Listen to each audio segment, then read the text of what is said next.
कितने धोखे दिए, 70 साल हो गया। और जी नून लीग आ रही है और नई एक पैदा होगी, पीटीआई आ रही है। ये पीटीआई या पिटाई, पीटीआई या आवाम की खूब पिटाई, ये पीटीआई आ गई। पहले पीपी थी, पीपी, पीपी, फिर पीटीआई, फिर नून लीग, फिर काफ लीग, फिर मार्शल लॉ लीग, और फिर फजलुर रहमान लीग, और फिर सिराजुल हक लीग। ये सारी लीगें ही तुम्हें मिल रही है हर तरफ से, और वो अपने जेब भर रहे हैं। इसलिए याद रखो, इस जमहूरी निजाम में कोई मौलवी है, खुदा की कसम वो मौलवी भी फराडी है। अगर कोई कलीन शेप है, वो कलीन शेप भी दज्जाल और फराडी है।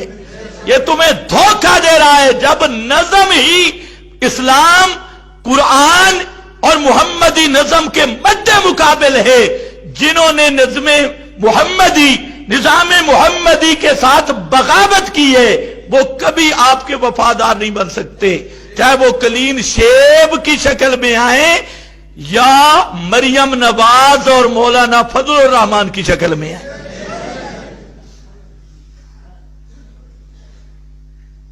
मौलाना के लिए वैसे मौका तो अच्छा है।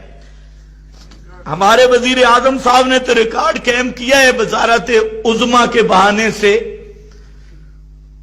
पता नहीं आपको समझ आया कि नहीं। पीरनी साहब का तोहफा हासिल कर लिया तो मौलाना के लिए चांस बेहतरीन है। अगर कोशिश करे तो हम दुआ करेंगे। बाकी इस रास्ते से इस्लाम के निफाज का नारा लगाना यह धोखा है, फ्रॉड है,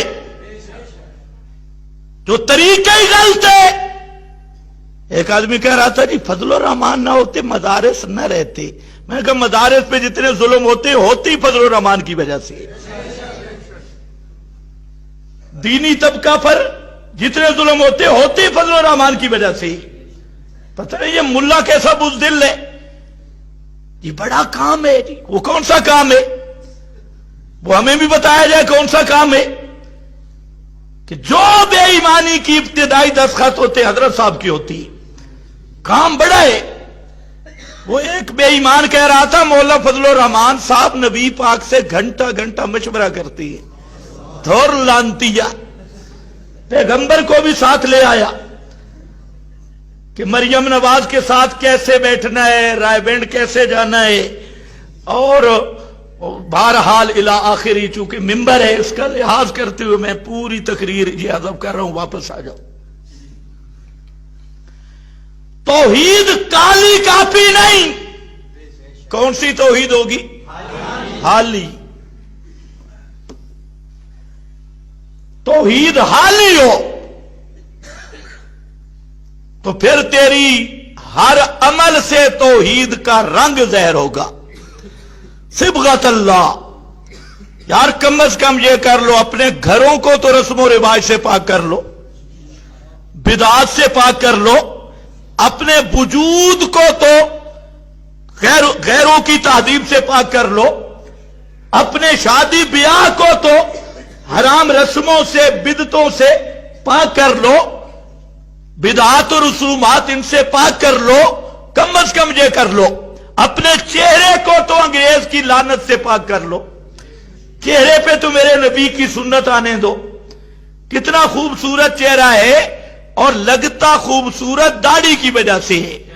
आप खुद सोच लेना कि ये जो उस्तरे रगड़ा रगड़ा पुरानी बुर्जी की तरह मुंह निकल आता है वो खूबसूरत होता है।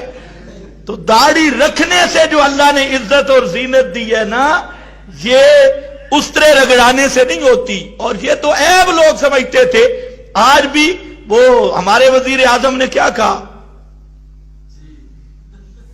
वो थी कोई चीज नहीं, मुंह पे हाथ तो यूं लगाया, लेकिन आगे थी कोई नहीं। वही बुश वाला मुंह था। ट्रंप और वजीर आजम के चेहरे में कोई फर्क नहीं। तो ऊपर से पता नहीं चलता भाई एक ही नस्ल है। तो कहते हैं यूं। तो मालूम होता है कि फितरत ये कहती है कि दाढ़ी मर्द की जीनत है, ये चेहरे की खूबसूरती है। یہ جتنے ساتھیوں نے نئی داڑھی رکھی ہے ان کا چہرہ اب دیکھو اور پہلے بھی دیکھو اب بھی دیکھو کتنا خوبصورت لگتا ہے.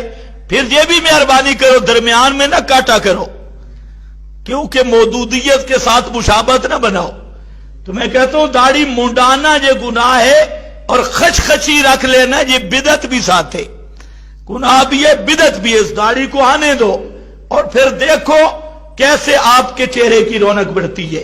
اور آپ دیکھ لے اپنا چہرہ بھی دیکھیں اور داڑھی والوں کا بھی دیکھیں تو اصل رونق ہے ہی پیغمبر کی سنت سے.